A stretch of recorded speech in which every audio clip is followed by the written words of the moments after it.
नमस्कार भैया। नमस्कार नमस्कार छोटू। और कहिए, ये बताइए कि इस समय आप कैसे हो भैया? छोटू मैं तो ठीक हूँ। हाँ भैया, मैं भी इस समय सब बढ़िया हूँ, ठीक हूँ भैया। छोटू तुम तो जानते हो मेरी कहानी क्या है, मेरा नाम क्या है और मैं कहाँ का रहने वाला हूँ।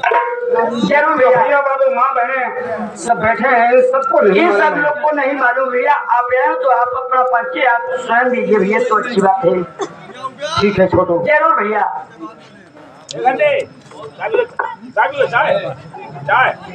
छुट्टे हुए यहाँ के ग्रामवासी और दूर दराज से आए हुए सम्मानित नौटंकी क्लब के प्रेमियों को हमारी तरफ से और हमारी पूरी पार्टी की तरफ से आप सभी को प्यार भरा नमस्कार सुख्यात। बाबू जी लीजिए मेरा परिचय, मैं कहाँ का रहने वाला हूँ, मेरा नाम क्या है, मेरी कहानी क्या है। मेरा नाम कर्मा है। मेरा नाम कर्मा है। मैं गाजलपुर का रहने वाला हूँ। घर में मेरी बीबी है जिसका नाम गौरी है। एक मेरी छोटी बहन है जिसका नाम कजरी है। बाबू जी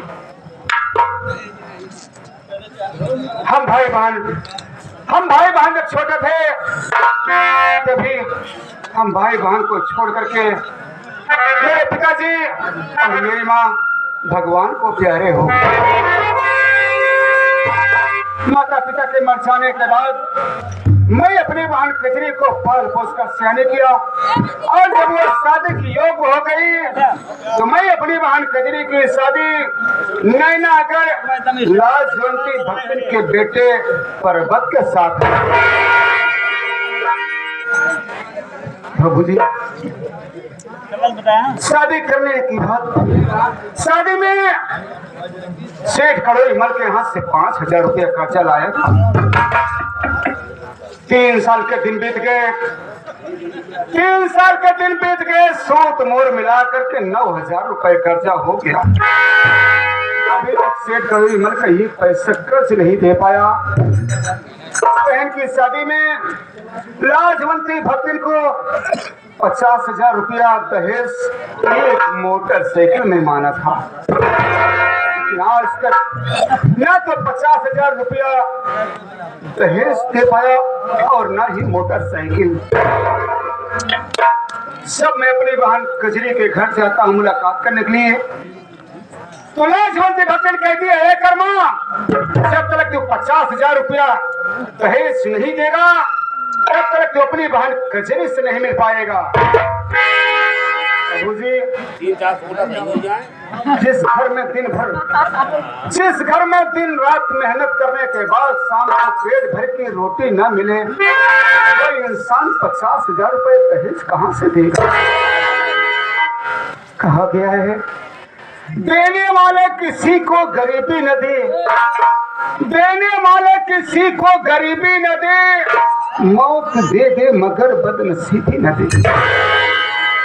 मैं अपनी बहन कजरी की शादी नहीं करता, यही दुनिया वाले मेरे नाम पर कीचड़ उछालते, कहते कर्मा तू अपनी शादी तो कर लिया अपने स्वार्थ के लिए, लेकिन सियानी बहन घर में बैठाया है, तुम्हें अपनी बहन की चिंता नहीं है। बाबू जी क्या बताऊं, सोच रहा हूं कहां से व्यवस्था करूं 50,000 रुपए और कैसे मैं अपनी बहन से मुलाकात करूं। रात दिन सोचता रहता हूं, सोच रहा हूं थोड़ी देर बैठ करके अपनी गौरी का इंतजार कर लूं। मेरी गौरी आ जाएगी तो मैं कुछ राय मशवरा लूंगा, देखता हूँ क्या कहती है।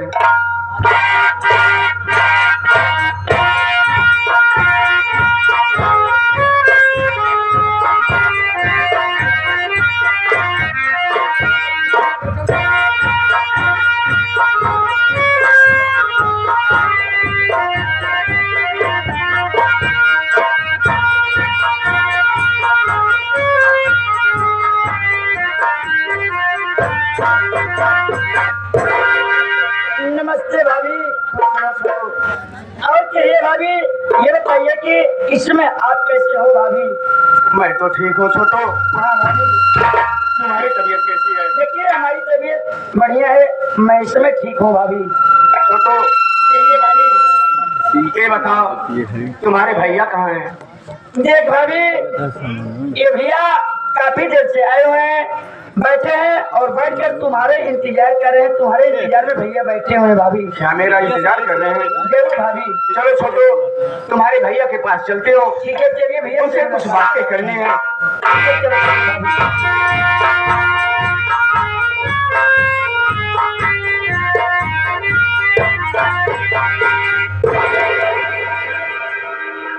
स्वामी जी के चरणों में गौरी का प्रणाम स्वीकार।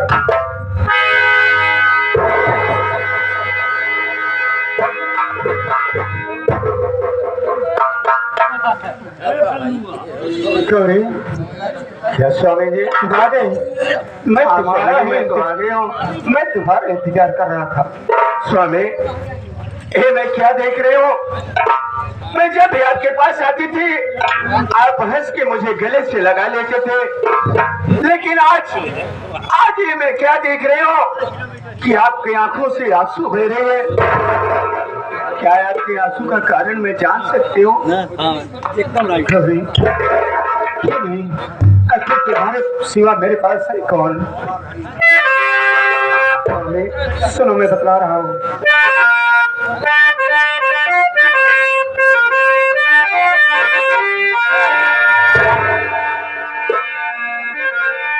गौरी और बताऊं क्या तुम्हें प्यारी, बताऊं क्या तुम्हें